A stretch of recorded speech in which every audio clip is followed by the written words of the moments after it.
প্রিয় শিক্ষার্থী, তোমরা যারা ম্যাটেরিয়াল চিনতে পারো না বা এর পূর্বের ভিডিওতে চিনতে পারোনি বা বুঝতে পারোনি, ম্যাটেরিয়াল হচ্ছে যেটাকে ওজন করা যায় বা পরিমাণ করা যায় কিন্তু গণনা করা যায় না।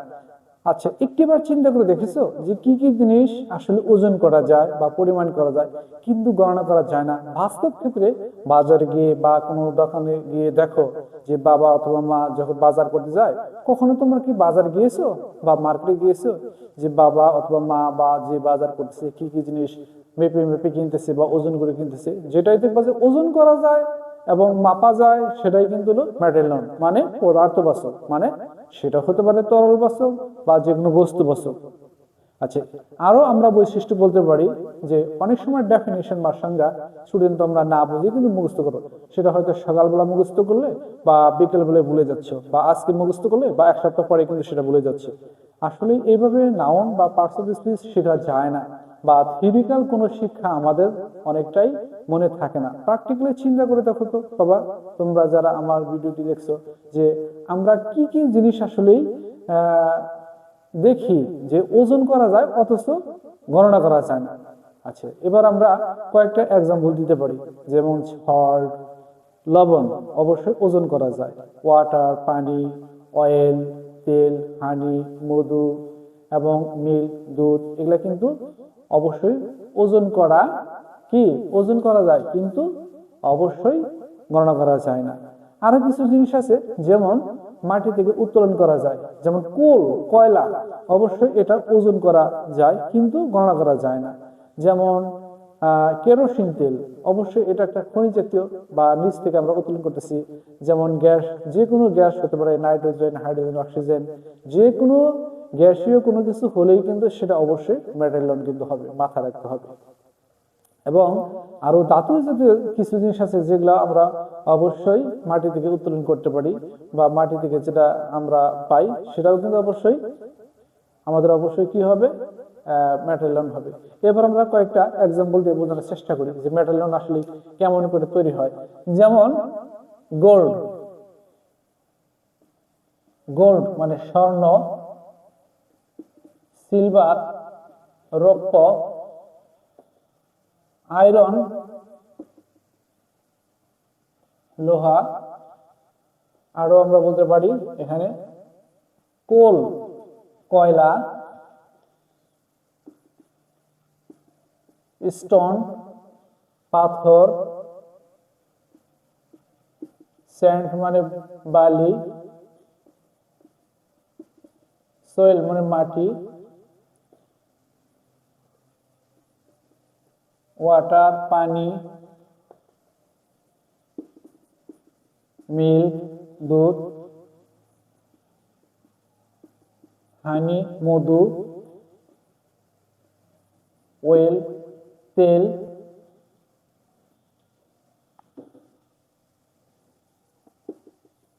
রাইস। এভাবে আমরা অনেকগুলি এক্সাম্পল দিতে পারি। প্রিয় শিক্ষার্থী, তোমরা যারা ম্যাটেরিয়াল নিয়ে চিন্তিত, আসলে ম্যাটেরিয়াল নিয়ে চিন্তিত হওয়ার কিছু নেই। কোনো জিনিসে আমরা অবশ্যই না বুঝে মুখস্থ করব না, কোনো জিনিসে আমরা না বুঝে পড়ার চেষ্টা করব না। অবশ্যই আমাদের বুঝতে হবে যে আমরা কি শিখতেছি, কি পড়তেছি, আমাদের কোন জিনিসটা আমাদের গণনা করা যায় আর গণনা করা যায় না। আচ্ছা, আমরা একটু দেখি। যেমন গোল্ড অবশ্যই কি গণনা করা যায়? গণনা করা যায় না অবশ্যই। সিলভার রৌপ্য গণনা করা যায় কি? যায় না। আয়রন লোহা, লোহা গণনা করা যায়? যায় না। কোল মানে কয়লা, গণনা করা যায় না। স্টোন মানে পাথর, গণনা করা যায় না। স্যান্ড মানে বালি, গণনা করা যায় না।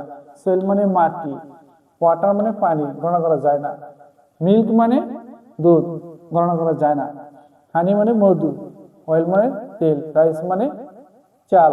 আচ্ছা, এর একটিও কিন্তু গণনা করা যায় না। তার মানে বোঝা গেল এগুলো হচ্ছে অবশ্যই ম্যাটেরিয়াল।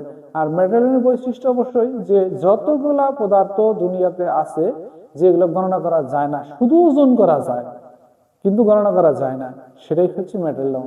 অবশ্যই আমাদের ম্যাটেরিয়াল চিনতে কারো কোনো প্রবলেম হওয়ার কথা না। আশা করি তোমরা অনেকটাই কিন্তু চিনতে পারবে বা পারতেছো, আশা করি। তো বৈশিষ্ট্য হচ্ছে যে অবশ্যই শস্য, নানা জাতীয় যা কিছু আছে যেটাই ওজন করা যায় কিন্তু গণনা করা যায় না।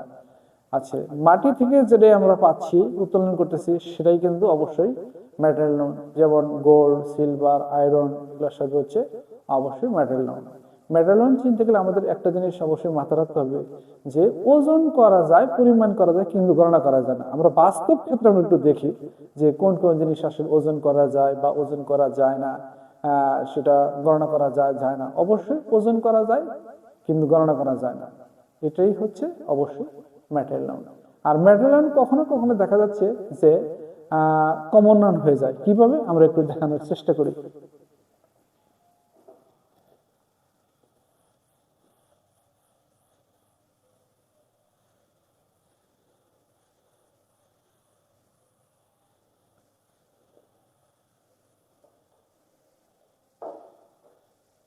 যেমন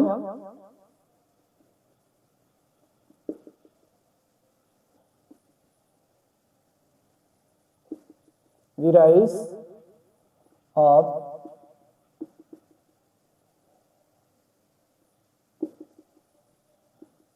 Dinajpur is fine.